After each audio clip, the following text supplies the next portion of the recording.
Good evening, everybody. I am super excited for tonight.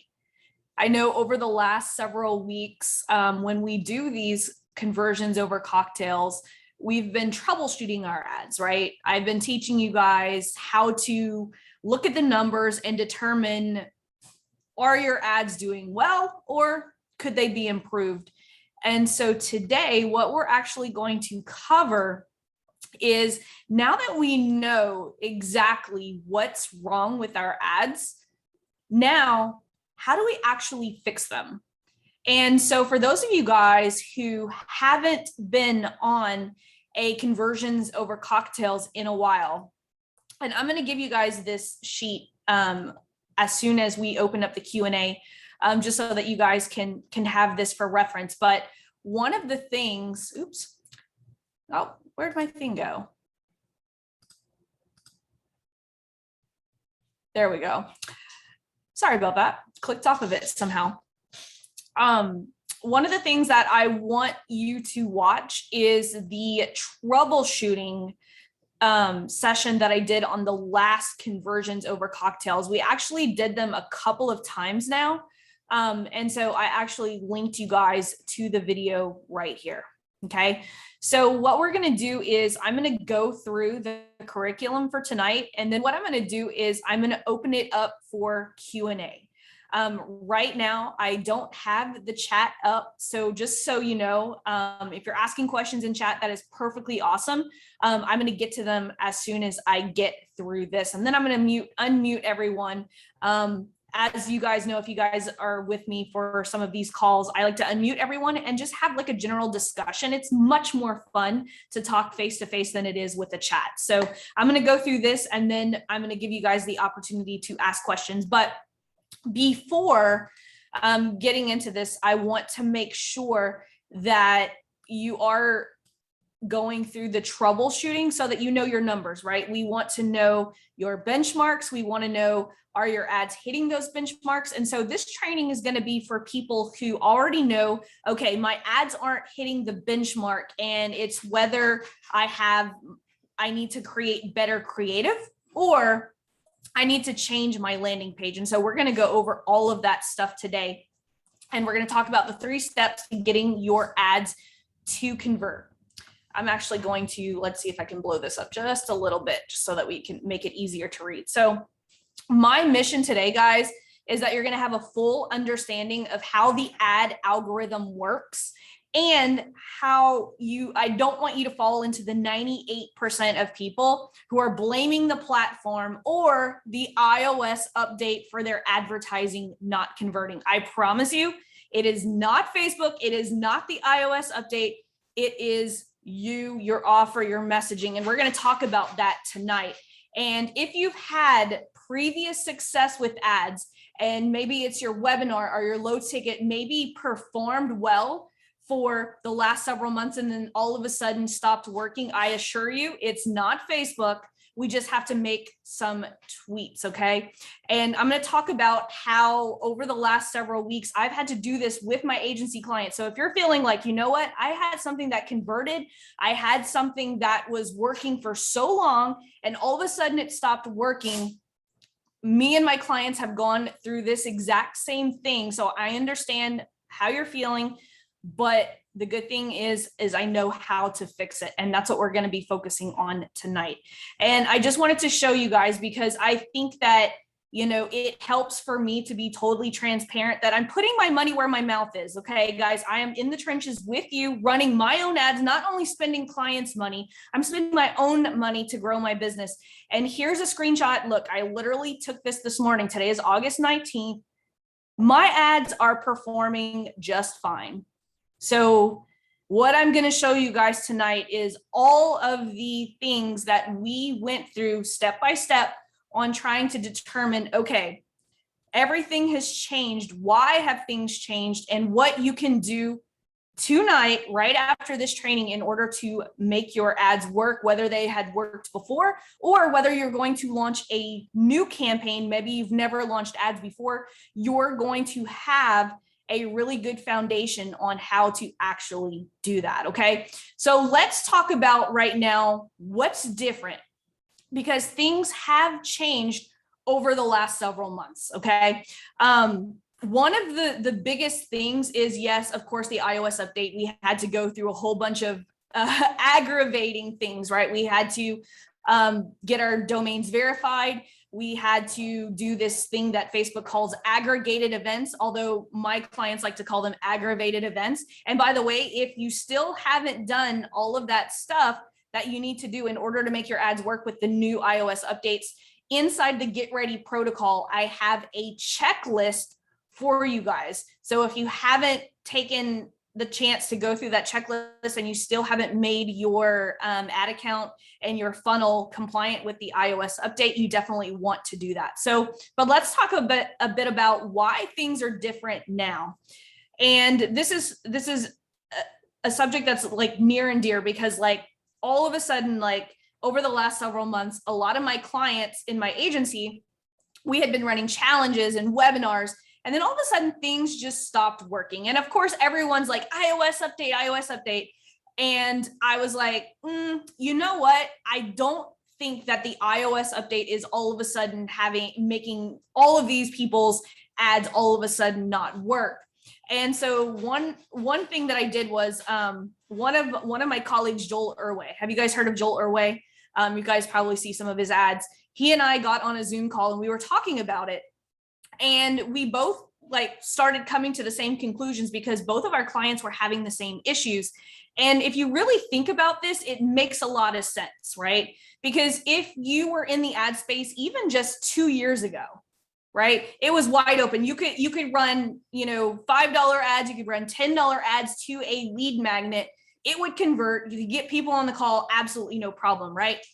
Here's the problem with that though, is over the last year, we have had an influx of people learning how to do things, right?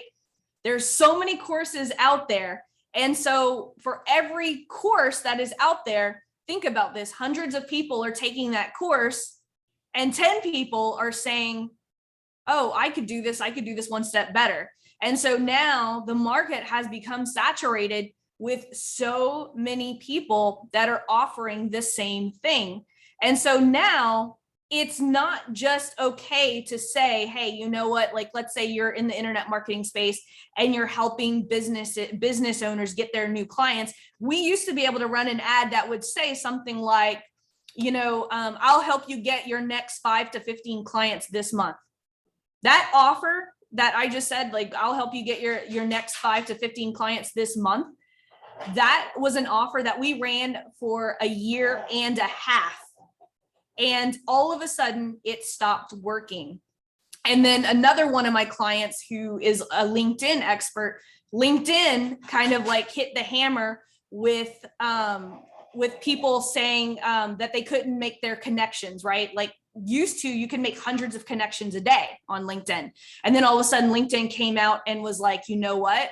You could only make 100 connections per week. And so now everyone had to go and change that offer. And so now it's not enough to just say, I'm going to help you get clients on LinkedIn. We have to focus on the mechanism that is helping people get results. And so that is one of the biggest changes that I have seen in the last couple of months, not only with the iOS update, but offers don't mean the same as they did 6 or 8 months ago because of the influx of new offers coming into the market. And so the way that we've been positioning, and we're going to talk about repositioning offers a little bit, but just think about this. If I am telling people that I'm going to help them get 5 to 15 new clients over, sorry, my dog is making a bunch of noise. As a matter of fact, excuse me 1 minute, I'm going to put him in the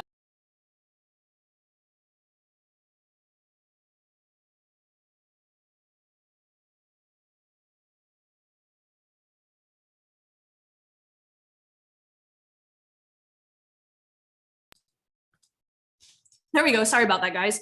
My dog had surgery. He had a tumor on his head removed, and he's got the cone of shame on, and he's like dragging it along my floor, trying to take the cone off of his head, take the cone off of his head. And so we've had like these influx of offers, right? And so I'll just give you guys a real life example. So one of my agency clients, she was running a 5-day challenge that would promise people, if you went through my 5-day challenge, you were going to be able to get 5 to 15 new clients over the next 30 days, right? Seems like a really great offer, right?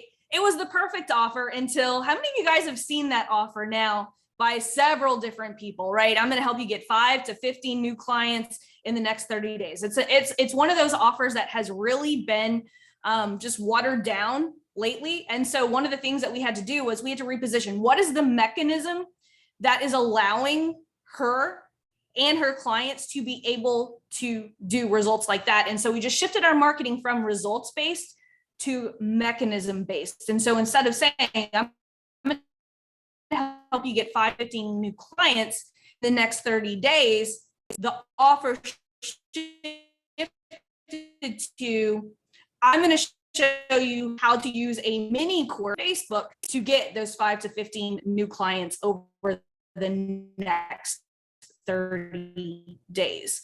So it's just a little shift in the way that we are describing what we're actually doing with that offer. Okay, so we're gonna get right back into it. Just kind of wanted to show you guys like why everything has changed and how we could actually make things better. Okay, so the first thing is our messaging on point? Okay, now if we went through the troubleshooting training, remember I've got a troubleshooting training, so if you haven't gone through it here, like I said, I'm going to give you guys this document whenever I'm done with the presentation. I want you guys to go and watch this troubleshooting. So the first fix that we have to fix is the messaging, and there's 2 parts to this, right? There's the imagery, like whether you're using a static image or a video. And then there's the copy. Let's talk about the first thing, right? Because if you went through the troubleshooting training, you know that the first thing that we have to get people to do is stop the scroll, okay? And so what is one of the things that you notice about my ads right here? How many of you guys, and I could see some of you guys have your video on, show of hands, how many of you guys are just scrolling through Facebook and you automatically know it's one of my ads without actually reading it's Laurel's ads? Why is that? Because my imagery is gaudy as shit, right? It's bright, it's bold, and it stands out in the newsfeed. People are like, oh my God, like it's so crazy, but I do that for a reason. Here's why. Like I am in one of the most competitive spaces here online, right? The online business market. And so my CPMs would be sky high if I don't get enough people to stop the scroll and click over to my ad. And so I need to get people's attention, and it's all part of the messaging. Another thing you're going to notice is my imagery has big, bold letters on them as well, right? So the first part that we have to look at is 1, can we get people's attention? And 2, once we have people's attention, are we speaking their language? Okay. So the next part is the copy. Okay. Are we going deep enough, or are we staying surface level? I'll give you an example. So let's say I wrote ad copy and I just said, hey, are you struggling with Facebook ads? You know, join my $7 program, blah, blah, blah, blah, blah, right? That's surface level. But if I can go deeper, like what is my audience doing when they see this ad, right? Are they aimlessly looking on YouTube for that Facebook ad strategy that's going to work to help them get, you know, registrations for a webinar? Are they aimlessly scrolling on Facebook through cat photos because yet their ad account has gotten shut down? What are they doing as they see this ad? It's not just enough to say, hey, do you want more clients over the next 30 days? Who doesn't want clients over that? That's that one line. Remember, I always tell my students, there's two parts of your copy that matter the most. The first one is that very first line. How could I get people's attention? How could I get into their head? If we look at these right here, want to learn ads? Here's why most courses won't work for you, right? I'm getting their attention. They're like, whoa, wait, what? I'm speaking to the people who have probably already bought a Facebook ads course. Here, I'm creating intrigue for coaches ready to launch ads. Which would you rather? Getting their attention. I'm making them click that see more button. I'm getting people to not only stop the scroll, but I'm getting them to engage with my ad by pushing that see more button. The next one, likes are a vanity metric, and I typically don't optimize for that, but ... The last one, think your audience is a bit off? It might be. I walk you through my simple 3-step audience targeting formula, right?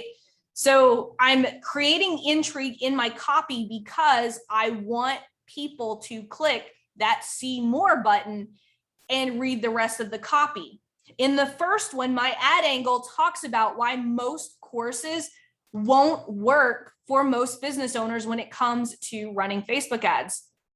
The second one talks about how they would, which would they rather? Would they rather spend hours on YouTube trying to find free content that's going to help them fix their ad problem? Or would they rather pay $7 a month to get help from an agency and ed expert who will look at their ads on a weekly basis, right? The next one, likes are a vanity metric. I'm talking to those people who are thinking, oh, I need to run a like campaign. Should I run a like campaign? And then the last one, I'm talking about most people's problem of, is your targeting off when it comes to Facebook ads? All of these ads, I'm speaking to a specific type of person. I'm going a little bit deeper than, hey, you want to learn Facebook ads. And in the last two, if you guys can see that, instead of just saying, hey, I'm going to help you run your ads for $7 a month, I'm actually giving value first. Like if you look at my headlines on my video with my video wrapper, the first one, the one that says the winning formula for a quality like campaign, I'm actually showing people how to run a like campaign that will actually work for their business. And then in the second one, 3 ways to improve your ad targeting. I'm speaking to specific problems that my ideal audience has. Now, one of the questions I always get is, Laurel, how do you come up with all of these different ad angles? I actually get them from you guys.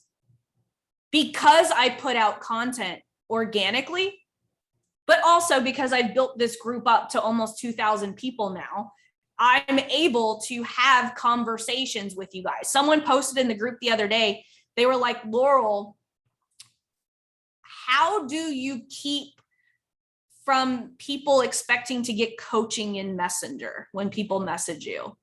And there were two parts to that. I was like, well, one, are you so busy that you can't talk to people? That's true. Like I'm at that point where I had to hand off my Messenger to someone else because it was just too much for me. And I wanted to spend more time with my $7 students and my premium students. But whenever I was first starting, like 2.5 years ago, I wasn't able to be too good to talk to people. I was talking to people because I wanted to know what type of content you guys needed in order to get unstuck. I wasn't worried about making a sale. I was worried about what type of content can I put out that's going to be super helpful and is actually going to move people forward, not the type of content that just goes surface level and make people pay for it. And so if you're wondering, like, where can I get, really good ad angles? Just talk to the people who are engaging with your content or people who are in your program. That Friday Q&A thread that I do with you guys on Fridays, most of the questions that you guys ask, I shoot ads with those questions because I know if you guys have those questions, other people who want to run ads have those questions. And so the first fix that we have to look at, if we see that our ads are not performing well, we need to take another look at the messaging. Are we hitting the mark when it comes to what does our audience want from us? Not what we think that they want. What do they really want? And the only way that we can figure this out is by having more conversations. And that's why I show you guys in that 7-day organic marketing sprint, my power content formula. That works wonders for getting people to have conversations with you. Why do we have, why do people build a funnel? Because ultimately they want to have conversations with people. And so if we can cut the funnel out, utilize power content in order to start having more conversations with people, we're going to have all of the ad content that we need. Every time that I go live on my personal profile, every time that I go live on my personal profile, I always have it in my head, I'm going to turn this into an ad later. Because a lot of people are like, well, how often should you be recreating, ad creatives? And I tell people, I'm up to 6 new ad creatives every single week. The way that I do that is I leverage the content that I'm already doing. And so anytime I'm going live, I'm using my power content formula. Remember, 3 to 5 minute videos. And I am literally just running them through repurpose.io and then putting that wrapper. A lot of people ask me, how do you get the wrapper on it? I use repurpose.io, and utilizing that, I'm able to download repurpose.io, takes it straight from my profile and puts these wrappers on it. And then I'm able to actually turn those into ads. And so I'm literally every single week, 5 to 6 new ad angles. That's how I'm testing. And so here's something that a lot of people don't know. I'm gonna make myself a little bit bigger now.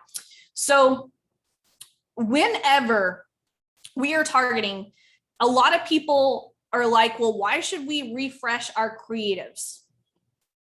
Here's why. Think about this. And remember, the algorithm is ever changing. I could say this now, and then, 3 months from now, this might not be relevant, but here's the reason why a lot of ads are just puttering out, that we didn't have the issue like six months to a year. Think about this now, because more people are getting into the ad game, right? So Facebook has to make room for all of those people who are coming in to the ad game. So let's say that we are targeting Amy Porterfield. I'm going to make it really, really simple. So let's say we're targeting Amy Porterfield, and let's say we're using a conversion campaign. Okay. Facebook is not going to put your ad in front of everyone who's interested in Amy Porterfield. It's only going to put your ad in front of the percentage of people that Facebook thinks are likely to convert. So if Amy Porterfield's audience is like 2.1 million, and you have 10% of people who Facebook says is likely to convert, Facebook's not going to show your ad in front of all 2.1 million people. It's already shrunk down your audience to 10% of that audience, right? So when we place an ad, Facebook's like, okay, you know what? Let's see. I'm gonna pick someone. Agel. So let's say Agel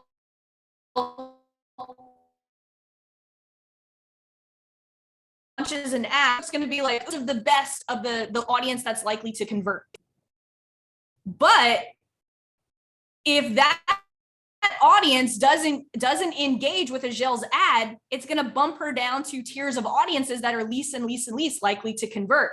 And so that's why when people are running, they say that they've been running an ad. It's because to convert ads, right? New ads every single week. Facebook's like, ooh, Laurel just released a new piece of content. I'm going to give it to the best audience. Oh, her audience is engaging. Oh, there's another new ad. I'm going to give her the best audience. Ooh, there's another new ad. Give her the best audience. Versus someone who keeps their ad running a really long time and goes through all of the tiers of audiences. And that's why, how many of you guys have ever launched an ad? You get a whole bunch of conversions, and then all of a sudden the conversions stop over time. It's because you've exhausted the best of the best audience, and Facebook's like, well, there's no new content, so I'm going to bump that piece of content down to the next tier, So that's where, as of right now, that's how the algorithm works. Okay. So that is why we want to make sure that we are refreshing our creative as much as we can. And that's why it's super important to add new ad angles. It's going to keep our content fresh. And more than likely, every time that I refresh my ad creatives for my agency clients, it all of a sudden just magically starts converting again. So that's fix number one, the messaging. And we're talking about both the imagery and the copy. Okay. The next thing, do we have to maybe fix the offer? What we were just talking about earlier, is it still relevant in today's marketplace? Like the example that I gave about LinkedIn. LinkedIn all of a sudden changed its rules. And so like all of those agencies that were offering direct outreach and saying, hey, we're going to book so many calls every single month using direct outreach on LinkedIn, all of a sudden had to change their offer. And so is your offer still relevant in today's marketplace? Have more people came out with courses or programs that are just like yours? Or are they the same price? Are they lesser in value? What has changed in the marketplace? Is your product still relevant? Now, here's a common misconception that I just had, like with one of my agency clients. Remember, I told you guys about the offer about here's how to get 5 to 50 new clients in the next 30 days. Repositioning your offer isn't the same as replacing it. My client didn't have to change her course. She didn't have to change her course name. She didn't have to do anything. It was the way that we started positioning it in the Facebook newsfeed in order to get people into her webinar. It wasn't about changing her webinar. It was just the way that we positioned it. Instead of just focusing on, I'm going to help you get 5 to 15 new clients in the next 30 days, it's, I'm going to show you my organic lead generation system on Facebook that you don't have to use ads. I forget exactly what it is, but we changed it to the mechanism that gets people the thing. Okay. The second thing that we have to, well, I guess this is number 3. Is your offer clear and tangible? And most importantly, does it collapse time? I see so many people with offers like Instagram mastery. What does that even mean? Can we make that more tangible? Let's say, which would you rather buy? Would you rather buy Instagram mastery? It'd be like, what the heck is that, right? Or would you buy how to gain 1,000 quality followers in the next 10 days? Collapsing time, right? People buy collapsing time. Would you buy how to play guitar or learn 3 easy pop songs using only 3 guitar chords? See how we're making the offer more tangible? Like I see this all the time. People will have their offer as like, in the next 12 weeks, I'm going to show you how to unlock your blocks that are keeping you down and make your life the best life you've ever lived. Like, what the heck does that even mean? Right? But if we took that is like, I'm going to show you how to, let's see, if we took, I'm going to show you how to live your best life, blah, blah, blah. But what if we turn that into, I'm going to show you how to do more in 12 weeks than most people do in the entire year. Same offer, just repositioning it and collapsing time. People love to buy collapsing time. That's why people pay to be in my premium program. They don't want to wait to the first, the third Thursday of the month to get their ads looked at. They want me to look at it tomorrow.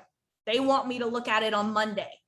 They're paying for me to collapse time. They're not paying for the information.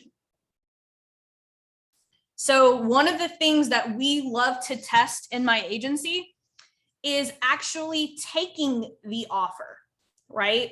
And making it more tangible. And we throw it onto the creative. This is like these 3 right here are 3 ways that we tested offers. Now, for this first one right here, where it says swipe my strategy to close leads in just 7 days, that was just one of the positioning of her offer that we actually tested. This one ended up working the best. Close more MSP deals. 3 places to find hidden profits inside your business, no matter the size. Very tangible results, right? First one, close more leads in just 7 days. Second one, close more MSP deals. Very, very specific. The last one, 3 places to find hidden profits inside your business, no matter the size.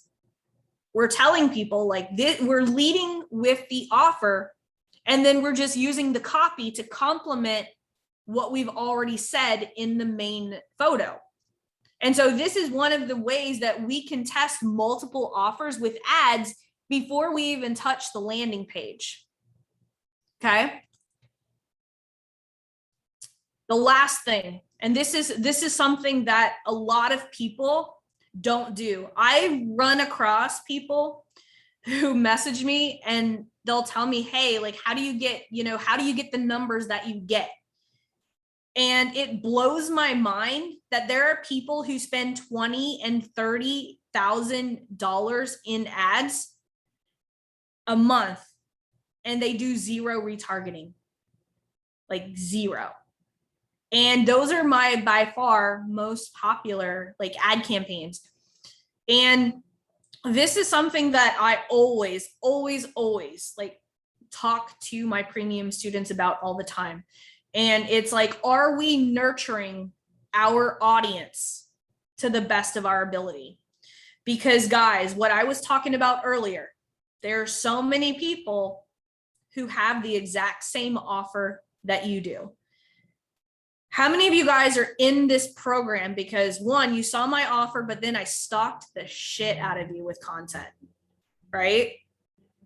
A lot of you guys are sitting here. I didn't just present you guys with an offer and then, well, they didn't buy. Oh, well, I stalked the shit and I only spend $2 a day per ad.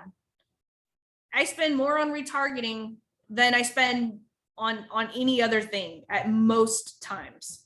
There are times where I will run like 100, like right now I'm running $100 a day on the $7 offer, but most of the time I'm running more retargeting ads than I run anything else. I have 25 retargeting ads running right now.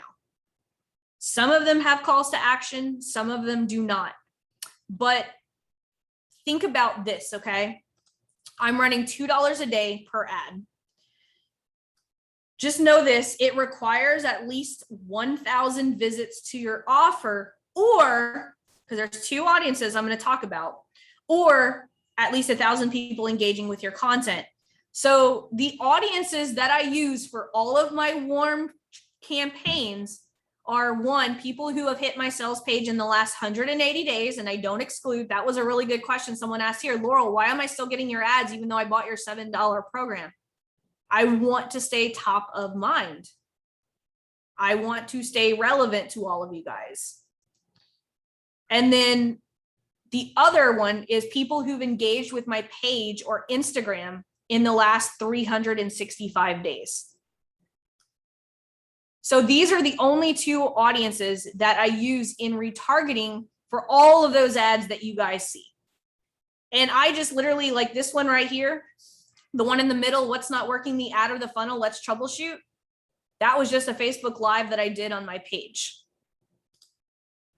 So I'm utilizing my Facebook Lives, and then I'm utilizing just fun videos and just retarget, like I said, stalking the shit out of all of you guys. That's all I'm doing. Like think about this. Facebook advertising, it's just organic content with money on them. That's all Facebook ads are. And so these are 3 easy fixes that you can do in order to get more sales and more clients in today's ecosystem, with regardless of any iOS update that's going to come along, regardless of any changes to Facebook, any changes to YouTube. Like, this doesn't just apply to Facebook. This applies across the board. Okay. Those are 3 fixes. Now, if you haven't gone through my troubleshooting training, make sure that you go through that, because that's going to allow you to troubleshoot your ads so that you know which numbers that you need to look at and which part of your ad that you need to change. Okay, so those are the what we just went over are the 3 fixes. If you know your ads aren't converting, those are 3 things that you can do in order to get better results. Okay, so what I'm going to do is I am actually going to, let's see, participants, I am just going to unmute you guys. Let me get rid of the chat.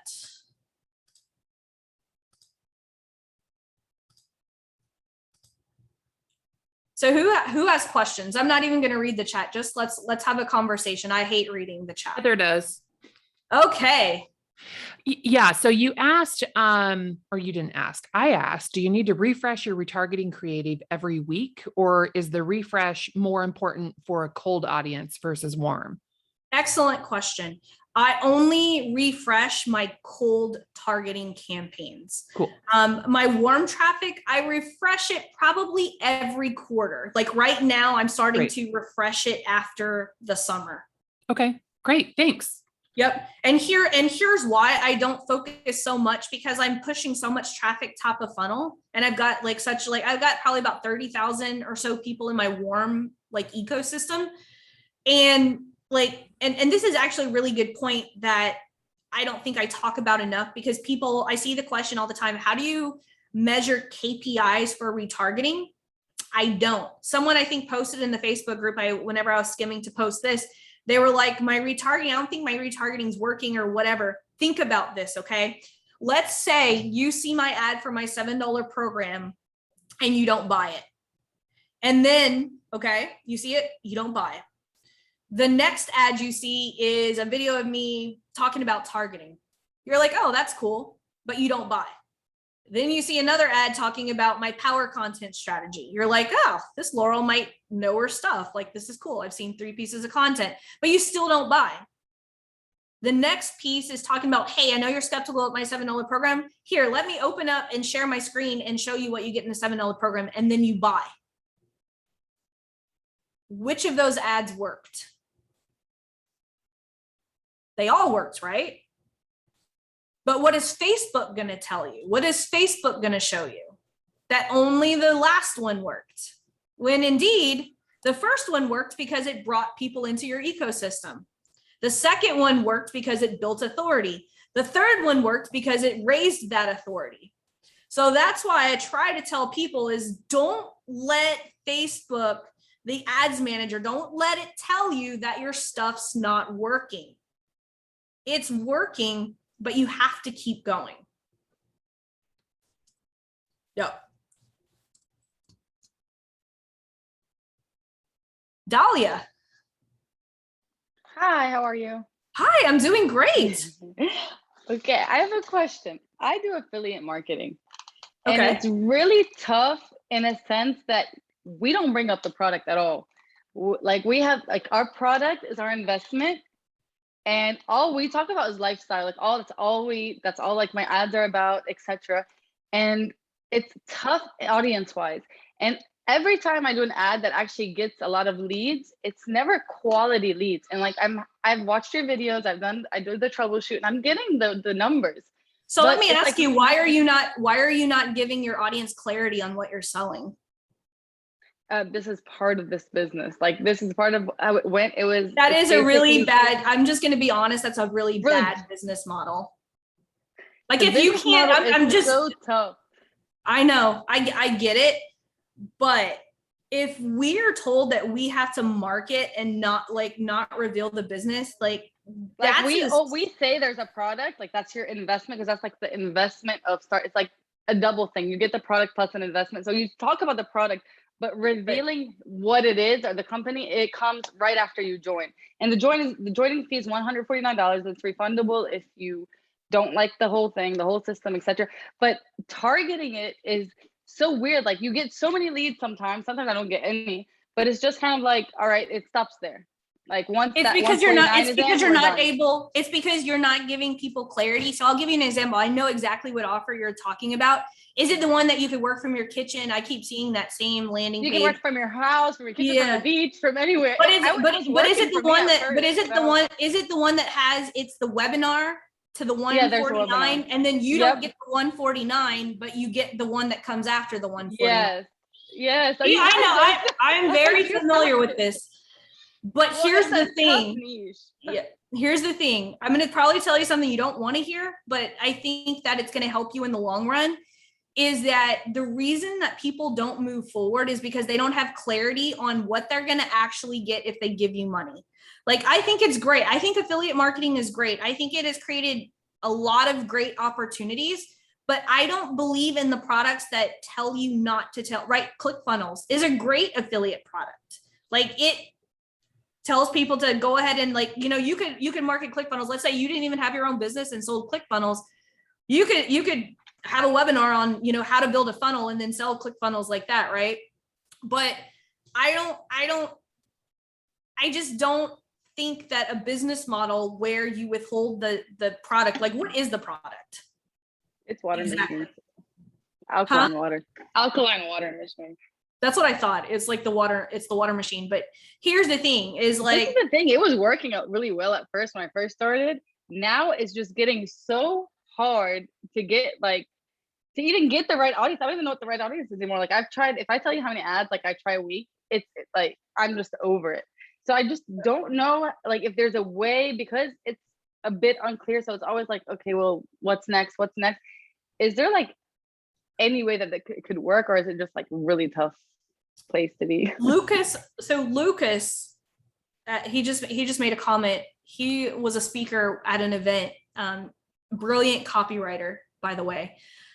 He just made a really good point. He said, if you're driving traffic to a 149 sale that you don't get any percentage of, you are the product, not the prospect. I could not have said it better myself. True. And I'm not saying, like I said, this is not to poo-poo affiliate marketing or anything like that. Like, I think if you were up front, but I know that there's certain rules that the company has that you have to do. Like, I've ran into this there's a lot of people in the $7 program that have that same thing. And I think it's great that you, like, market with the lifestyle stuff, but maybe just trying to be a little bit more transparent on what it is. Like, will that get you in trouble? Yeah, you can't bring up, like, the company at all. You can say it's a product. You can, like, talk about why is that? Has the company ever, like, has anyone ever asked? Yeah, I think there's, like, something with Facebook and this particular product that they're trying to, like, don't you find that a little fishy? Yeah, now I do. But I mean, there's people that sell this product online, but they say what it is, but that's, like, different than what we do. Yeah, I don't know how to kind of explain that. It's pretty hard. So there's really, like, you just have to keep trying until somebody decides it's you. Yeah, like, I think something like that will do better organically. I think you should get people on your own webinar. Like, what I have a problem with is they're not giving you a percentage of that 149. Because here's the thing is, for a webinar registration, you're probably going to spend $10, $15 for a webinar registration. And think about how much money you're going to put into it just to get people to buy a 149 product that you get $0 from. Yep. All right. Well, but I think it's a great, like, I think, like, organically, I think this could work. Like literally, for instance, like, I sold this product, like, my $7 program 400 times before I ran any ads to it. I think if you follow my organic 2-step and actually have conversations in Messenger, and they're just transparent with, like, look, you're going to watch a presentation. This is what it is. Like, I know, like, you can't say it, like, on ads or anything like that, but you have such, like, an amazing opportunity to still do organic stuff, because there's always going to be people who don't have a product to sell, but want to buy into a business. But I think, yeah, that's the whole idea. That's thing. The only thing that buys it is people want to start the business. And honestly, it makes crazy money. It does, because I've seen it. And, like, the people that actually get in, once they know about what it is, that's when people are going, like, most of them, when they actually join the $149 fee, they all usually just go through it because they love the process of it. But it's the part that you just can't say, just be like, it's this and that, go ahead, you want it or you don't, you can't. So it's always like a competition on how you're gonna be creative and get people, and it's just driving me nuts. So I saw you and I love your stuff. So I was like, I need to ask her if there's any hope in this. Yeah. And I think just doing the organic for right now, because here's the thing, what you can do, like I always use one of my premium students as an example. He ran my power content, right? The headline, promise of value, giving value. So let's say you're doing lifestyle stuff, right? And you're like, hey, you know, drop me a line below if you want my free guide that I've put together on the best ways to go from zero product to having a product. And let's say you have a PDF that has the link, like, hey, I just want you to watch this webinar, right? But let's say you run $5 ads to your power content videos to get in front of more people, right? You never have to run it to that webinar. You run it to you run the $5 ad strategy and get people to raise their hand. You know how I drop my cheat sheets and stuff like that. Yeah. Create all kinds of like lifestyle business cheat sheets, like 5 ways to grow your Instagram following, you know, or like how to make money on Instagram when you don't have a product to sell yourself, like stuff like that. That way you can just use advertising to get more conversations that move them from Messenger into that webinar that you're talking about. That would probably be the most lucrative strategy versus running ads to that webinar. Okay. Does that make sense? Right. Yeah, it does. And if you need help with that, like post in the weekly Q&A. I joined your premium, by the way, but I haven't gotten an answer yet. But it's been you applied? Okay, cool. Yeah, I'm gonna check. I mean, I figure, we've been spent like $2,000 on coaches, by the way, and not one. It's just long. I'm not even gonna go through it, but yeah. Aw. I appreciate that. Yeah, like premium's been full, but we're actually going to open up some seats because we're graduating 2 people. So I'm going to go through the applications this weekend. All right, thank you. Yeah, absolutely. That's a great question. Where can I find your 2-step strategy? So it's in the organic strategy and it's called the Client Accelerator 2-step. Let's see, Terry, I think you're next. Yay. Hi. Hi. How are you? I'm doing good now that I can shut up and have a sip of whiskey. Okay, I'll let you talk for a minute. Side note, thanks for that video with like the finding the Facebook chat to talk to them, because it really is like a real person. Oh, and you're very welcome. Like help you. So I was like, wow, I didn't know this was like real. You had to wait for like emails. My pleasure. My question, I guess now it kind of was turned in a little bit till 2. You mentioned, because I watched the lesson too, where you're like, hey, you know, if you're not converting, and you mentioned something about like, you know, how to gain 10 followers in, you know, 10 minutes a day, or kind of like you said today. Yep. So I had been doing that and I got my account disabled because I guess it goes against policy number 25, where you can't promote the growth of Instagram or Facebook followers in, like, you can't say those words. Like you have to do it. Like now he told me like the way to like do the workaround, but I think it's just so confusing because I don't know, they say you can boost a post, right? But then I think like they're not looking at what your post is on your Facebook page. And so when you boost it and then you get your account disabled, it's kind of like it didn't. So what is the offer? It was a live. So I posted, I had a live on my Facebook page and I wanted to boost it. And so I used the Facebook ads manager to boost it. And the cover photo says how to grow 1,000 Instagram followers in 8 days, and then learn how to use Facebook groups to grow your following for free. And I wasn't aware. I guess that must be a new one. I wasn't aware that they pointed me to policy number 25 and was like, you can, and I was like, okay. So I think I just got confused. And I think I just like had to take a different angle, but I think it couldn't be in my copy. That photo. What is it that they want to get? So like, let's say you help them grow like to 1,000 followers or whatever. What is ultimately though what they want? Targeted followers. So a lot of people have trouble growing. I mean, growth starts everything on Instagram in general, but trouble growing and then growing the right followers. So we show you how to do that. And then how do you actually start to convert them into paying customers? I would go, because we're running an offer that's very similar to that, like how to attract followers that turn into customers, I think is a better way to say it than just increasing your followers in the next like 7 days or whatever. Exactly. But we ran that one. That's really weird. Like we ran that actual one, like how to grow 1,000 followers in the next 10 days without any issues. But Facebook, but here's the thing. and this is something that a lot of people don't talk about, the health of your ad account has to do so much with who gets shut down and who doesn't. Like, think about this. Like, if I've been running ads without any issues for like several years, Facebook AI is not going to be flagging me as much as people who are running like brand new ad accounts, right? Right.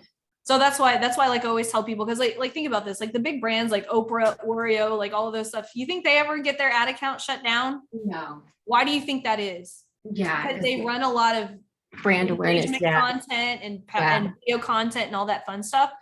So I always tell people, like, the very first ad campaign that they should run for several weeks is a power content, because it's the less risky of them all. And then whenever you go to launch something new, Facebook AI isn't like, what's this new conversion ad, right? It's like, this ad account's been running, ads without any issues. I'm going to let this through, right? Yeah, it was weird because, I haven't run a conversion ad yet, and all I've been doing is post engagement and video views. But I think one of the things that he told me was that I didn't know this, but when my ads got rejected, I didn't go for a review. I just was like, okay, I move on to the next. But he was recommending to like, if I would have did that the very, very first time, I would have found out that you couldn't have done what I did, but whatever. So I was like, okay. Yep. And that's actually brings me up a good point. Like today, so that same client that I was talking about, like with the offer that 5 to 15, every time, and I know Heather's gonna be like, oh, this is me too. Every time I launch one of her ads, it freaking gets rejected. And it is a pain in the butt. But every time, and so that's why I always tell people, launch one ad at a time. Exactly. Wait for it to get approved, then go. Like, so sometimes to launch your entire ad campaign, it might take you 3 days by the time you wait for like approvals. But I promise you guys, it is worth the wait, and it is worth to solve any problems that you're going to have when you launch that first one versus getting all like 10 of your ads shut down at one time. And then requesting a review. Stop trying to like take a different angle. And that's what happened. I tried to take a different angle when I should have just requested the review. So all of this was so I've watched every video that you have in the portal. I love that. And so I think the only thing I tried to ask in the Facebook group too is that, so I have a $9.97 course, and basically everyone said to use the discovery call strategy. So I do have a sales funnel that, it's a lead magnet that goes to the training that then goes to the course, has a power offer. I have email, automation from when you first get in. So tell me, back me up one time. So it's training, like a webinar or a mini training, or what? It's a training. Okay. And then in the training, I do mention that there is an offer, but I kind of like one of the videos you have where, you really give them a full training, and then the offer is at the end. So I positioned it differently than a webinar. Okay. No, that's perfectly okay. Yeah. Same thing.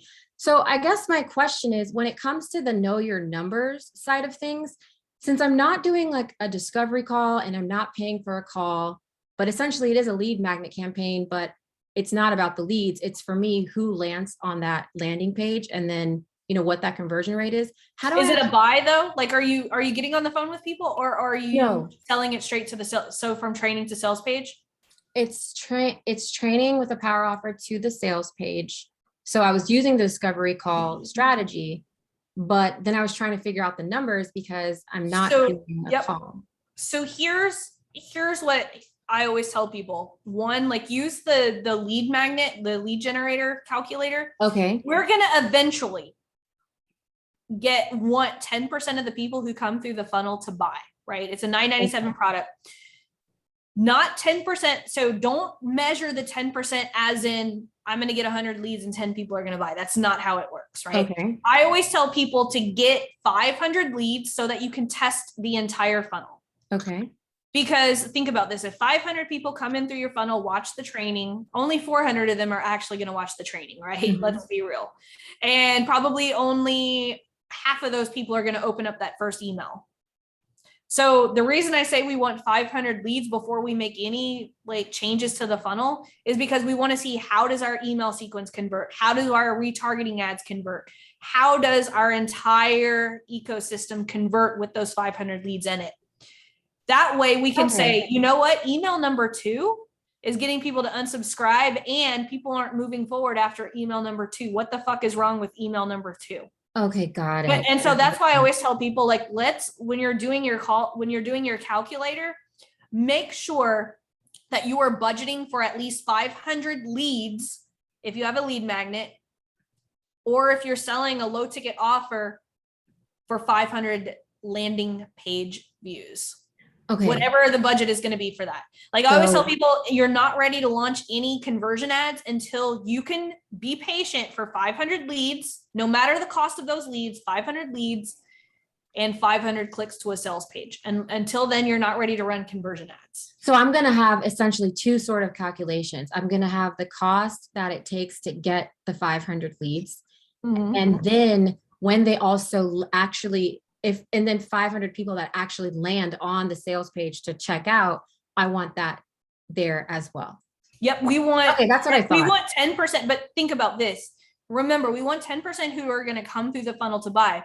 You need to take into account the people that the next month, the next amount of leads that are going to come, because as you put together like the entire ecosystem of like the retargeting ads and all of that fun stuff, it might take 42 days for from opt-in all the way to buying the product. So we have to like account for that time that it takes for people to actually go through the funnel. Because I see a lot of people, they'll run a campaign to 200 leads and they're like, well, 10% of those people didn't book a call. I'm like, well, no, there's not enough data to know what to fix until we have those 500 leads. Okay. So 500 leads into the lead magnet, and then seeing what that conversion rate is between those leads actually then coming to your sales page, and then trying to at least get 500. Well, we want enough clicks. Remember, we want enough clicks to the sales page, right? To be able to fire our hot 7 retargeting. Retargeting, exactly. Got it. Or in the $7 program, it's the first 2 of the hot 7, which I call the ATM strategy. Okay, makes sense. I'm using your, so I do this, I like to do it already, but I'm using your free, using the organic methods to test the funnels before I spend, but I was still trying to like use the calculator so I can just know like organically what I'm trying to hit. But organically, it should convert better. Organic traffic always converts better. I always tell people, if you're going for a true cold test, do it to cold. Like if you really want to test, like I always say, like you can validate an offer through organic, but you're truly testing with cold traffic. Right? Because like, no matter like think about this, right? If I tell people, so I've got a webinar intensive, right? For any of you guys who have a webinar, you want to do my webinar intensive. I've got that starting September 7th, right? I don't have to tell you guys much information about it.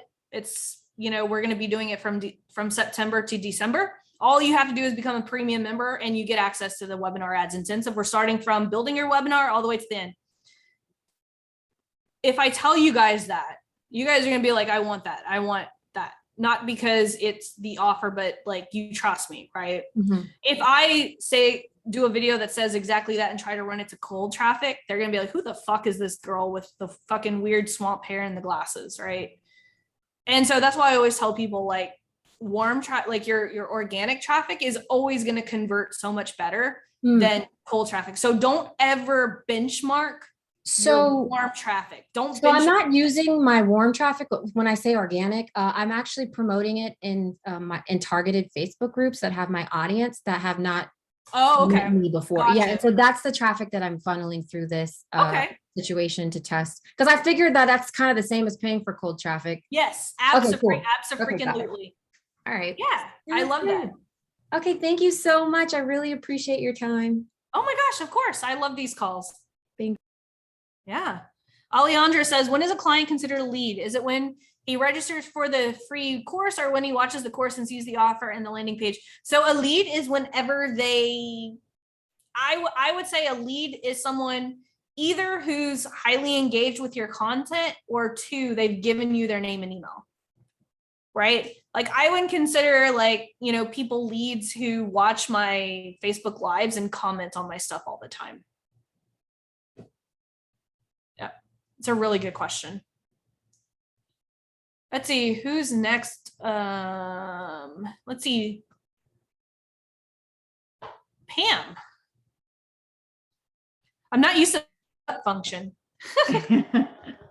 All right, let's see. So I guess raise y'all's hands. I guess that's what everyone seems to be doing. So I'm going to go one by one. Hopefully I can get this across well. So I am working for these people that they have really great content. They have a really great membership. It's at a great price point.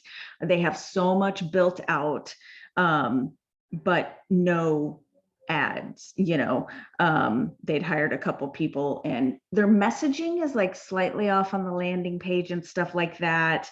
It's not bad, so give me more context on that messaging. Okay. Page. Well, I mean, it just doesn't speak, it just says what people are getting. It doesn't really speak to like the benefits necessarily, or kind of like that tangible, it definitely doesn't speak to the collapse of time, like you were saying. Okay. Yeah. But so they create done for you marketing materials for real estate agents that want to sell to military families. So That's awesome.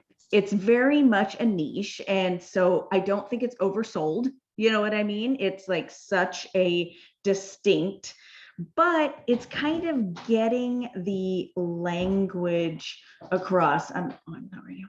But what's really cool is the way that you just described it is like so freaking crystal clear. Okay. Heather, wouldn't you say? I'm going to defer to Heather because she's like, she does not done for you marketing for like real estate agents, but wouldn't you say that that's a pretty cool offer? That it's marketed to real estate agents whose target is military families? That is a good audience, but I'm sorry, I wasn't actually listening, so I can't comment. Heather, you should know Heather's one of my premium students, so I always pick on Heather. I was downloading photos for my new listing tomorrow, so I'm super sidetracked. No, I think funny. that's a really great offer. Done for you marketing for real estate agents who cater to military families. I really like it. And it is, and I know they have such an amazing product. Like they really have so much developed, the funnels, the nerd, like all the stuff. I was so surprised to see how much they have. So I know once the ads get created, like they can really, they have almost 100 people in their membership. So they have a proven, a proven product too.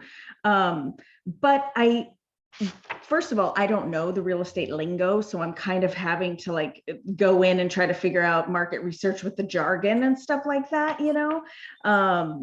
but then when it comes for the done for you stuff too, I don't know. So I think when it comes to like, they're not necessarily going to create more content. They want me to take what they have, like power content. It's not like I'm going to jump on and start doing some videos for them right away. Right.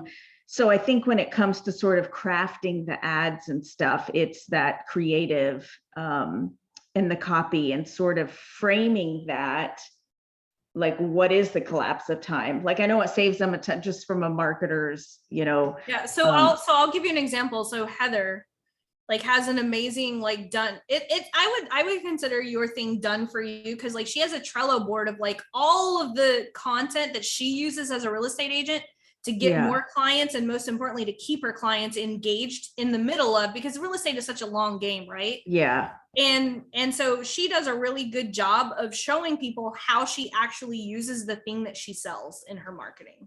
Yeah. I think you guys can take a similar thing as like, hey, are you trying to, help military families move into their new homes? Here's the kit that's going to show you how to do it. Maybe putting together some type of toolkit, like, which I'm assuming is kind of like they do have those. Yep. Yes.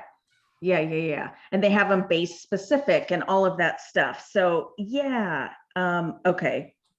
It's me just trying to figure out and they want conversions like yesterday.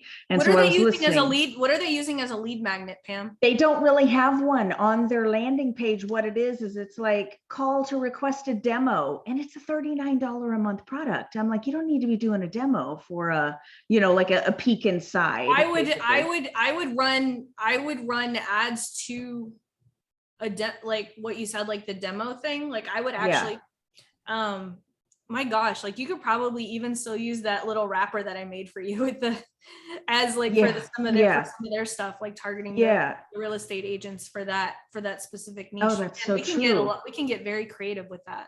Yeah. And because and especially with the housing market right now, I mean, there's so much opportunity for real estate agents. There's definitely about to be a lot of opportunity now. Yeah. Where like they have to like pay their stuff now. Right. Yeah. And so it's like, it's a great time for them to just get these materials, marketing materials, and run with it, So, yeah, I think it's just is there like a freebie, like more kind of like we call it like a lead domino, more or less like almost like a swipe file kind of thing, where like we can like say, hey, looking to sell homes to military families, here's the marketing, download our free marketing toolkit. And then the toolkit is what upsells them into that $39 membership. Right. Because I feel like that's just such a very niche audience. I think you could do very well just getting the leads for it and then selling the shit out of that $39 membership. Right. Yeah. Do you think it's okay I normally wouldn't say free download to $39 a month offer, but because it is such a freaking niche audience, I think get the leads and then just enroll, because when you have an offer like that, like it's so freaking specific. Yeah. Like, I would get the lead and then just 7-day email sequence that just dumps people into that $39 a month offer. Yeah. Because that audience is going to be such a micro niche. Yes, exactly. Yeah. Because then you could also sell to that email list other products. Right. Yeah. So do you think it's okay to start conversion campaigns straight away along with some, power content type stuff? I would run the power content for 2 weeks and then, okay. And then, start some conversion campaigns if it were me. Okay. But to answer your question in short, you can. Yes, you can start a conversion campaign. I just always feel more comfortable launching video campaigns first. That way, if that conversion campaign for some reason, because like what Heather says, anytime she uses the word real estate, Facebook doesn't approve her ad. And we would hate for that very first ad that you place to get the entire account shut down. Right. Yes, exactly. That's what I'm fearful of too. Okay. And then I had asked a question in the group too, that I see that their purchase pixel is on the thank you page. And no matter what I do, like it's not firing. Are you refreshing it? I am. Yes. Like I went. Okay. So have you done all of the verifications and all the aggregated events and all of that fun stuff? No. And I wrote that down. Okay. Yeah. That hasn't been done. In the $7 program, there's a thing called the Get Ready protocol. Yeah. Okay. Go through, there's the domain verification and the iOS update.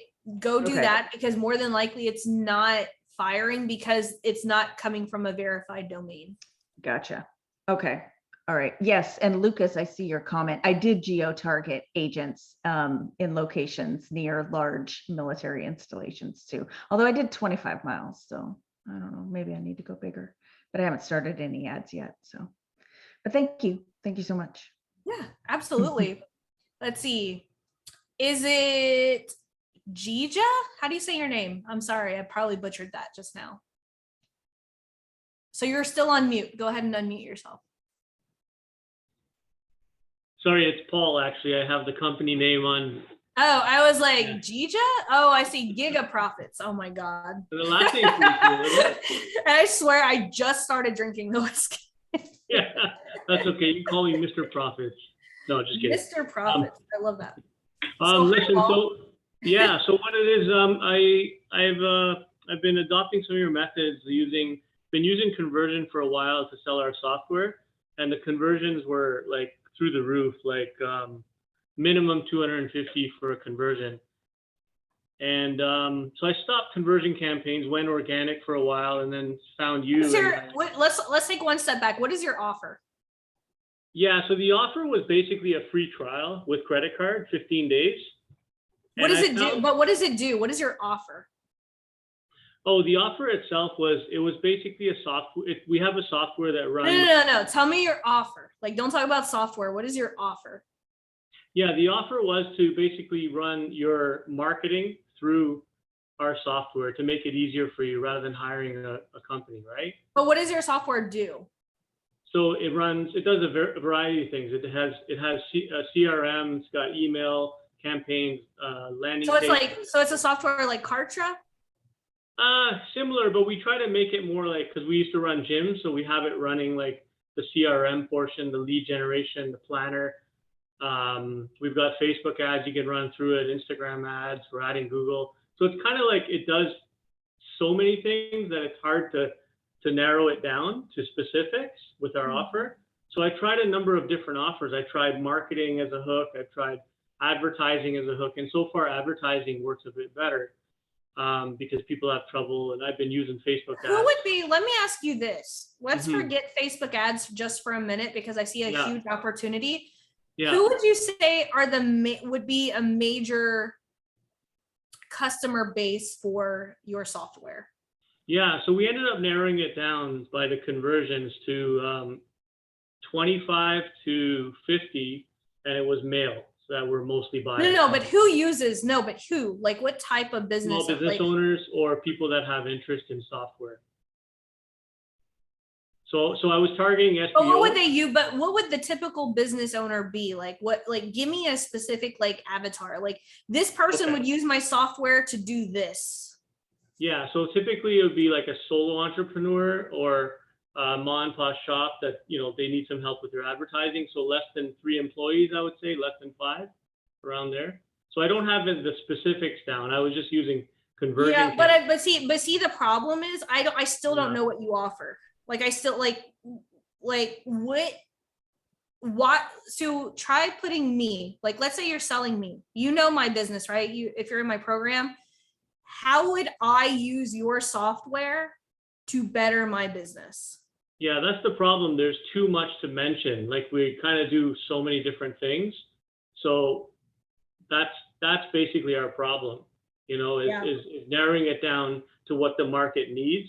And we went broad so that we can actually, you know. But see how it's hurting, because like, yeah, I want to give you money right now, and you can't even tell me how you could help me. Yeah, like if it was me one-on-one, I could do it. It's just a matter of putting it into what your needs are, right? So. Well, give me an example. Like, what would, like, just pretend you and I are on a call, and I'm like, hey, I'll give you an example. I want to give you money, right? Yeah. So let's say hypothetically you run a gym. Is that okay? Can I use that as an example? Why don't you use my example? Like, I run a coaching program. Yeah, but I don't think you'd be the ideal client. But you said all business owners. So tell me. So let's start over. I see your point. Who is your ideal customer avatar? I would say someone that's a beginner in advertising and marketing, like someone that's really stuck with it. Someone that needs help and support from a team. And that's how we positioned our ads as well. In terms of, we'd offer the easy to use software along with support. But I still don't understand how it's going to help my business. Like, you keep saying this easy to use software, but it's not telling me what I'm going to gain if I use your software. Because you just told me I'm not your ideal avatar. So who is? Yeah, one of the taglines that worked is easy to use software, more leads and sales for your business. So it was very general. Right. But you just told me I'm not your ideal, so that tagline doesn't work, because I would be like, okay, maybe I want more leads for my business. But you don't, because you're the one teaching us how to get more leads. So you're not really the ideal client, right? You don't think I want to grow my customer base? I mean, I don't think you're a fit to it. I mean, you could prove me wrong, but I mean, I don't think so. No, I'm just trying to get, because we've been talking for 10 minutes and I still have no fucking idea what you do, like what your software does. Okay, so let's pretend let's go back to your example. Let's pretend I'm a gym owner. Mm-hmm. And I'm just talking this through just to kind of help you with the messaging, because I already know that that's why your conversions are so high. Okay. Well, so let's pretend I'm a gym owner. Okay, so if you're a gym how would that owner, help? Because we have a lot of gyms with us. Okay. We basically have it's membership and billing software that also runs your Facebook ads, so we can generate leads for you as well. And we can also. So how does it work though? Like, how does it run my Facebook ads for me? So basically, we train you how to go in, connect your Facebook account, create a landing page, and put together a lead generation campaign locally, right? Because most of them are brick and mortar. and we generate leads for them locally that they can go into the software. So what does it do special that I can't just go into Facebook and do myself? Like what I guess I'm trying to like figure out the collapsing. You get what I'm saying? Like I'm trying to figure out the collapsing time, because I know that there's something there. I'm just trying to get it out of you. Like everything's in one place. So it's kind of like one place to log in, and it has everything. An all-in-one. So it's an all-in-one marketing platform. Yeah. Okay. Yeah. Like it has pretty much from leads, CRM management, to client profiles, to membership billing, to your inventory management. It's got like, I think at times it's got too much. Like we overbuilt it, but now it's like, we built it in a way over the last 6 years so it accommodates a lot of these different areas, and it's been going well. We've got, almost 500 clients. It's great. But now to get to the next level, it's about finding what that niche is. As you said, now that I realize talking to you, there's a problem with the messaging for sure. Yeah, no, absolutely. But it could all be solved just by like having this conversation. And I didn't mean to pick on you there. I just wanted to like, wanted to draw it out of you.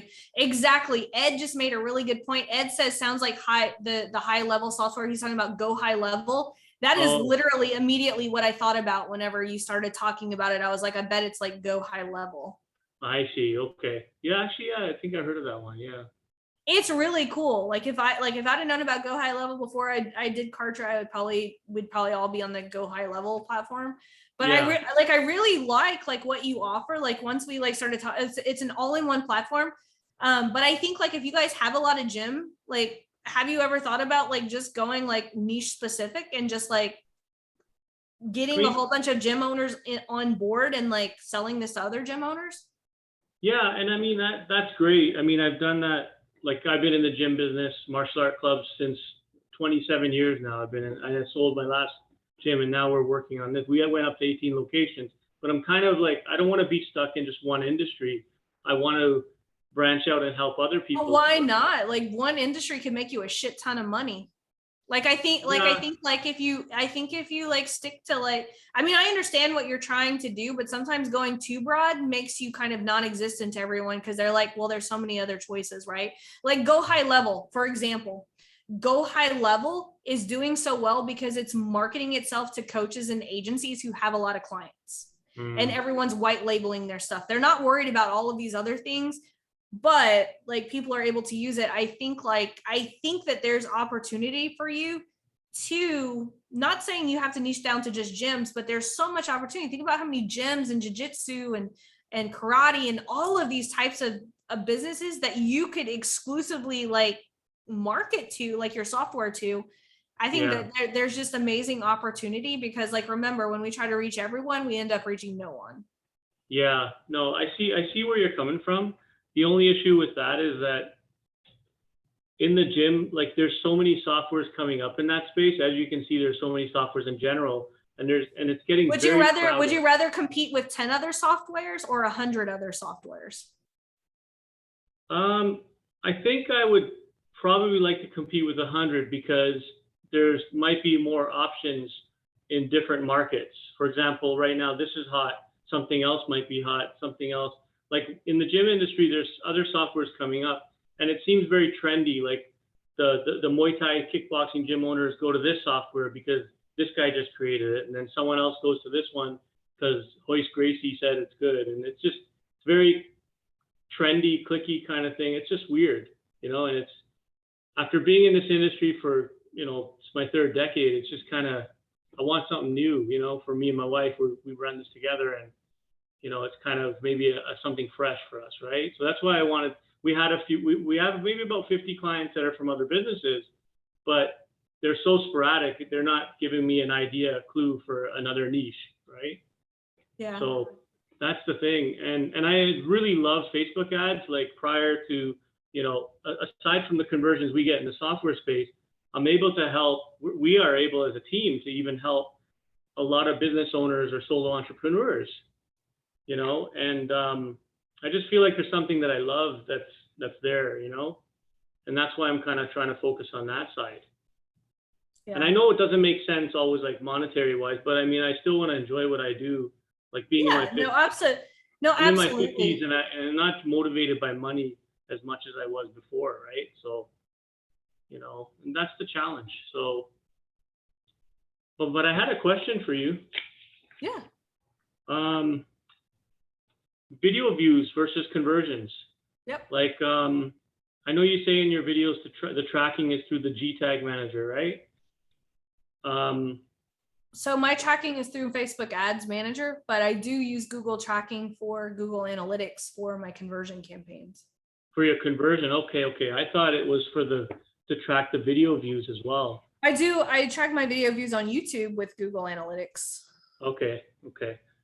So my question is like do you recommend me, like if I don't want to go conversions, can I stick with just video view and still get results at a lower conversion cost? Because my CAC was just way too high to scale back then. It just depends. Like if you're gonna go to video views, you're gonna get a lot of people who are gonna watch your video. You're not gonna get as many conversions, but it just depends on your audience, right? Like I can run a video view campaign to my warm audience and it has a link to join my program and I'm still gonna get purchases from it. It just depends. I think here's what I would do. Like if I were running the ads for your campaign, I would run a power content campaign, a video view campaign, because it's going to reach so many people and who you're trying to reach. I would do one of those like snackable videos that does like a software demo, kind of like, with the words on the screen, like this software is going to revolutionize the way that X amount of people do this, right?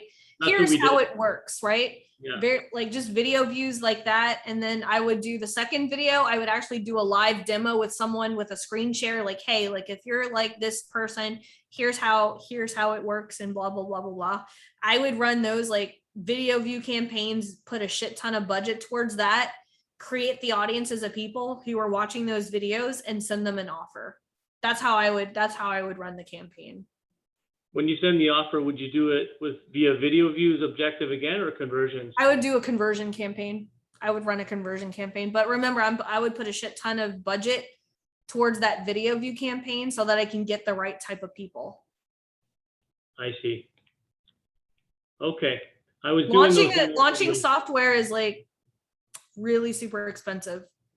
As far as because our return on the CAC was like 5 months, right? So it's a little bit high. But industry, they're saying it's 6 to 12 is normal. Yeah, that's why like I probably wouldn't do ads first. Honestly, I would get a whole bunch of business owners involved to dish this stuff out for you. Yeah, we did the partnership model before too. It's okay. It's not bad. I mean, yeah. Okay. You need those early adapters, and you need those early adapters to get you out user generated content. That's the route I would go way before ads. Really? Okay. Is get form partnerships with early adapters and then create user generated content that you could run ads to. It's funny thing is we did that too.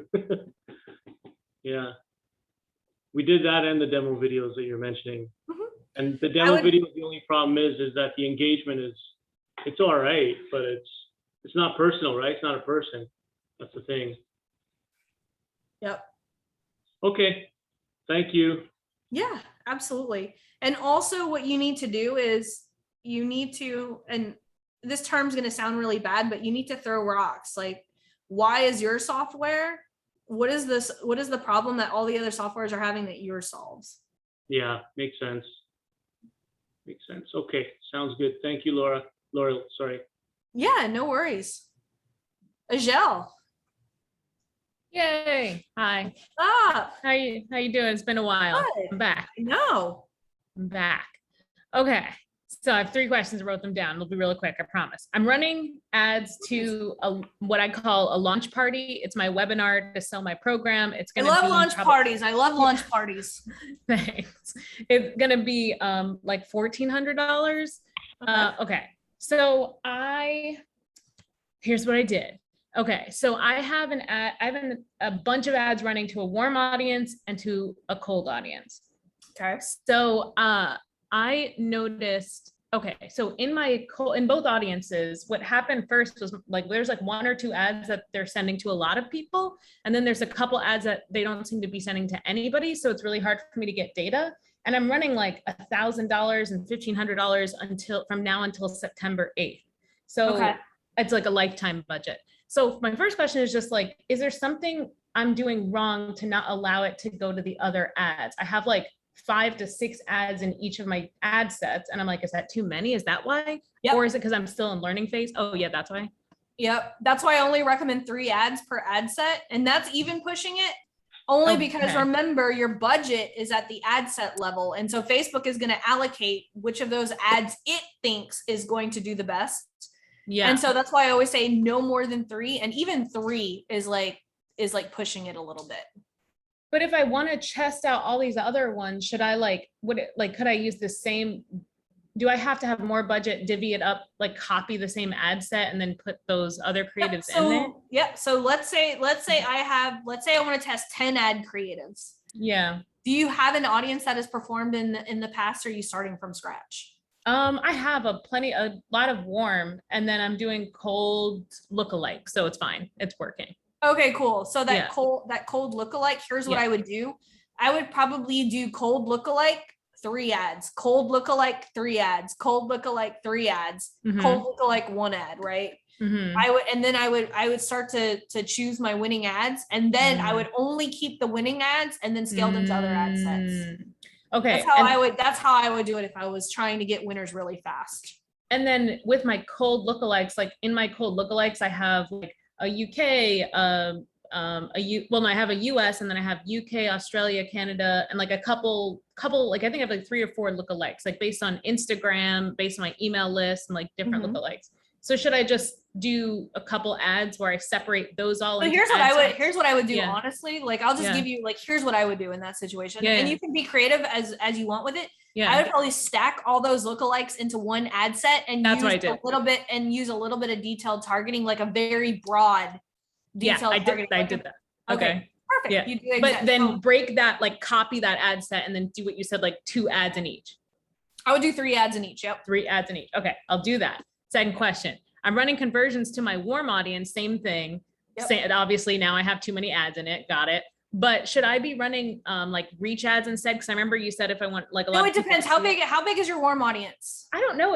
It won't show me. It won't generate. I don't know if it's because I have an email So list. here's what I would try first, doing $2 ads and just giving each warm ad its own ad set.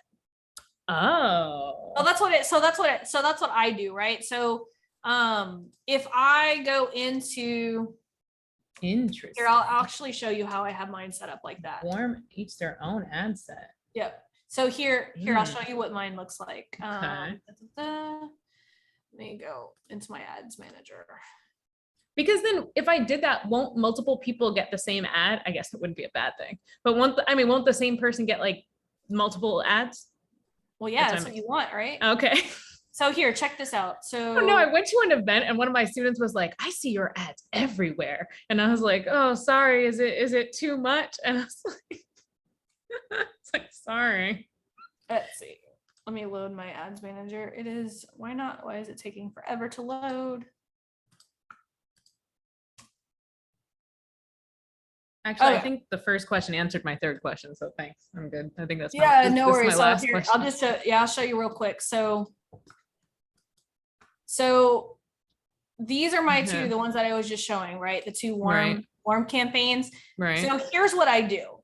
Mhm. I run them at $2 a day, and this one is at $1 a day. Mhm. Okay. You can see it's still performing, right? $4.90. Yeah. Every month I toggle them from CBO 1 month to $2 a day to the next. So whenever I do CBO, $2 plus 5, because there's 5 ads under here. You turn on budget optimization? Yes. So every other month I turn it on and off. Interesting. Okay. Yeah. But so you could see here, these 2 ad campaigns, Yeah. they each have their own ad set, right? Mm-hmm. And so like if I go here, there's only 1 ad under each one, and it's all to the same audience. Interesting. Okay. So Do you break up your warm audiences? Like like Instagram versus Facebook versus I just put them all It's together. all warm. So if you Okay. look here, Yeah. it'll be like all warm. Yeah, I did. Okay, cool. Yeah.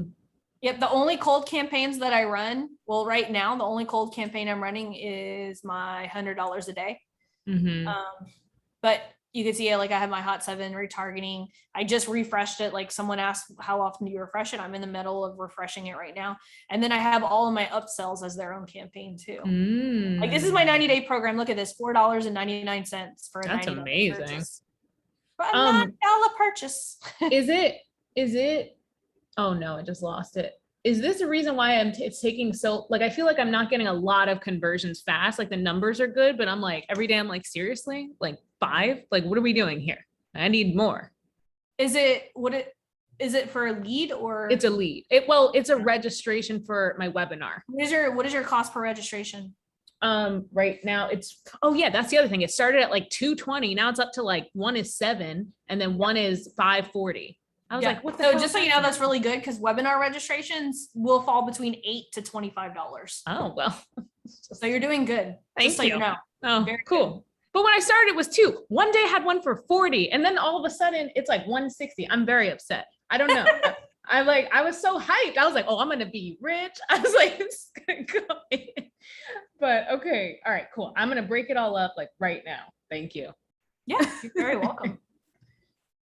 Let's see, Diana. Hello. Hello. I like your enthusiasm. I know I've been here waiting and then I had to start driving home, but it's okay because I needed to talk to you. So my business is basically I am running ads to get clients, like to run ads for their businesses. So I don't really have a specific business I want to do, but usually people that get in touch with me is local businesses. Like right now I'm helping a car wash, and I really don't have a lot of clients yet because I do other businesses, other like affiliate stuff. So when I have time, I run things for myself. So I'm helping him. And well, last week I did a couple of videos that he sent me pictures and videos of him doing the work. So I created a few creative stuff, doing it, him doing it and all that. And I run it locally just for video views. And I explain to him what we have to do, like just get to know people, to know you first. And then the next week we'll do something to maybe send you a message for appointment or something like that. That's what I've been doing. So what is his offer? He just wants to, he comes to people's houses to wash their cars. Oh, I love that. Where do I get one of those? Yeah. But I feel like it's a lot of competition. I've been researching here and other people that are doing ads for themselves, and they just do a lot of groups. They add their, whatever offer they have, they put it on groups, like on networking groups or advertising, people that just use one group for all these kind of ads. So I'm kind of picking around to see what other people are using. So I did that, and it had like 3,000 views on the videos. I did 2 videos. I just created a Canva thing, like something very creative where things are moving and all that. And then now this week I'm doing just for direct message so that people can just call him and make an appointment. And so I did another 2 videos, different ones on the first one. And I'm retargeting people that watch 25% of those other first 2 videos. That's what I'm doing now. Okay. I took off one because it wasn't, I saw Facebook wasn't really using it. He was using one. Facebook was using only one mostly. So I took out my other one because I thought maybe it wasn't performing well. And this is people that have loaded. Did you have multiple ads under one ad set? I have just 2 ads under one ad set in the first week. Now this week I have 2 ads under another ad set targeting warm audience, like the people that already saw his. So if you're targeting warm audiences, just keep one ad underneath the warm audience. Don't double on your ads for warm audiences. Okay.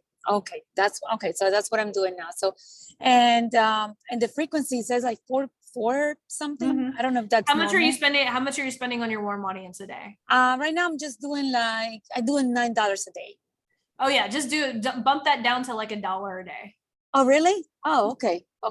Well, that's not bad. Okay, that's awesome. And should I make another one with a different video, or just wait and see what happens? Yeah, I would put out as much. Like I always tell people, like if you especially like with a business like that, like use my $5 ad strategy for power content, and then the next one for like any boosted content. So anytime that they post on that business page, boost it to the people who've already been engaging with your other content, and then use the ATM strategy for $2 a day and just retarget them with offers. Okay. All right. That's pretty much it. Thank you so much. Yeah, for local businesses, like I use like the $5 ad strategy section. That is the entire ad strategy they use for all my brick and mortar businesses. Oh, okay. Yeah, that's what I'm doing for mine. To get clients for myself. I'm doing a lot of tutorials on how I do my own ads and how I run Facebook ads and how it's not so difficult and all that stuff. So I'm also doing that on my side. I'm targeting more audiences, but I'm not doing conversions. I don't have a website done. I don't have a You don't need page. to. You don't need to do conversions. Yeah. I didn't do conversions until I went to cold. Okay. Okay. So that's good. Thank you so much. You are very welcome. Alejandra, did you have a question, or was it your hand up from a while ago? I do have a question. What is the best event to do conversions ads? This is the thing, like I sell a songwriting course, right? And I do it through a webinar and a free course. So I love that. What's your offer that you sell? Okay. What's your offer for your webinar, and then what's your offer for your so program? For my webinar, I just have 3 videos, 3 days, and I teach people different strategies to write better melodies and write better lyrics. So of course I have a copy of learn the 3 secret elements, you know, like your typical like copy on how to do that.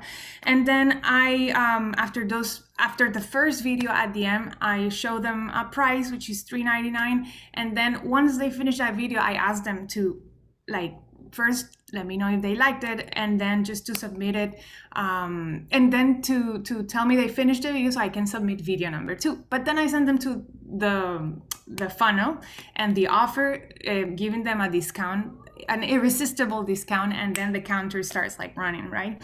So I managed to get a lot of registrations because I do conversions, and the event is the registration completed, like almost like 4,000 people.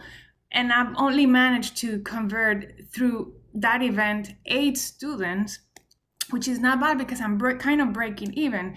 But this week I started a video with an event that was bought for $277, right? I use that event only if like 3 people have only bought me for that price, because I also have people who buys in payments. And Facebook, find me people who would buy, and it got me 1 client in 2 days. Only 1, but it got, so I don't know which one it's the best. So it sounds like you don't have an ad problem. Here, I'm going to show you something really quick.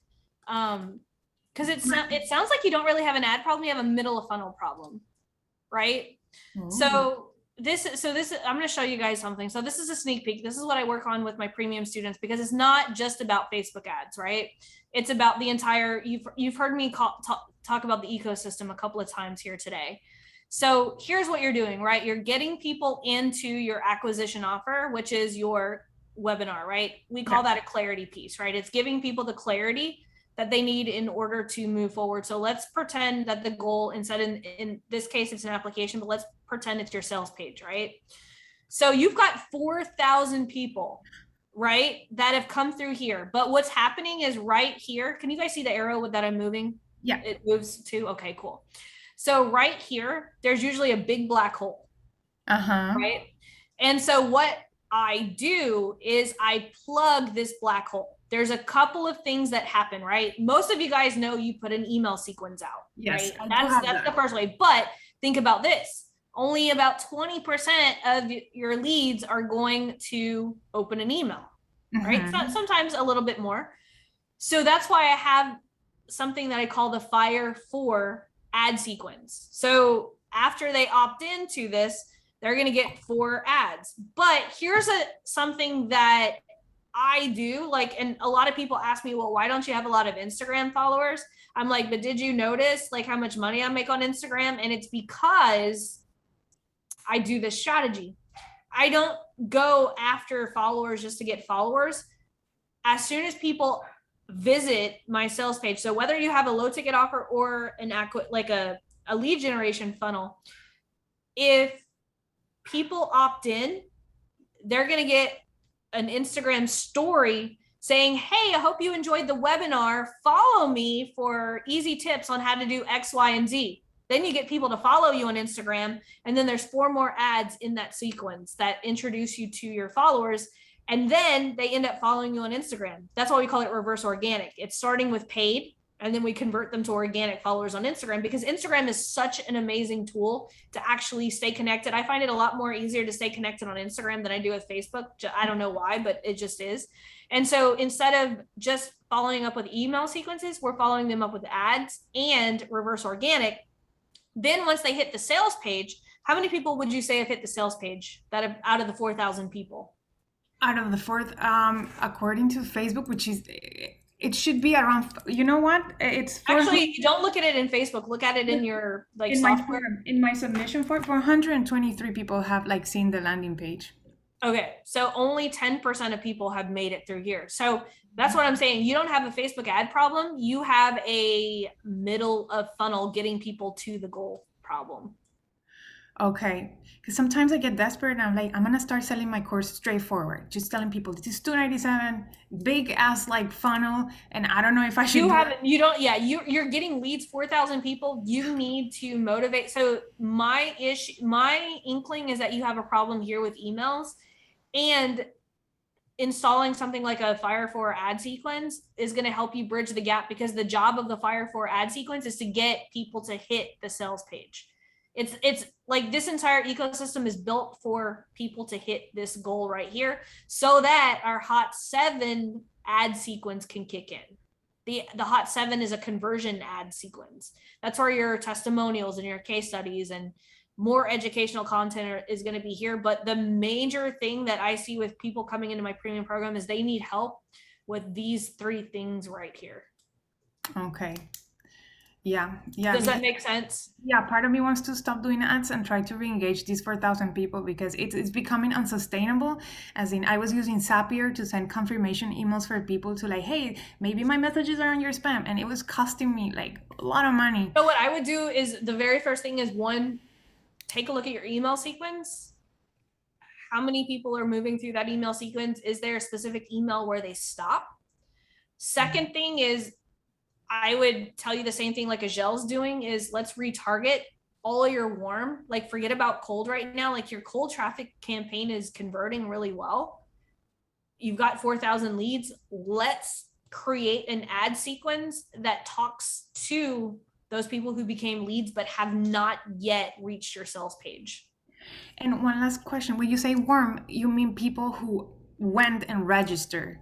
Or the 5, okay, cool, got it. Yep. Okay, yeah, I'm gonna do that. Thank you so much. You are very welcome. You're very welcome. That's an easy fix. And most of that hole, like that big black hole that we just talked about, can just be plugged up with content. They just need to see more content from you. That's it. They just don't have the clarity that they need in order to move forward.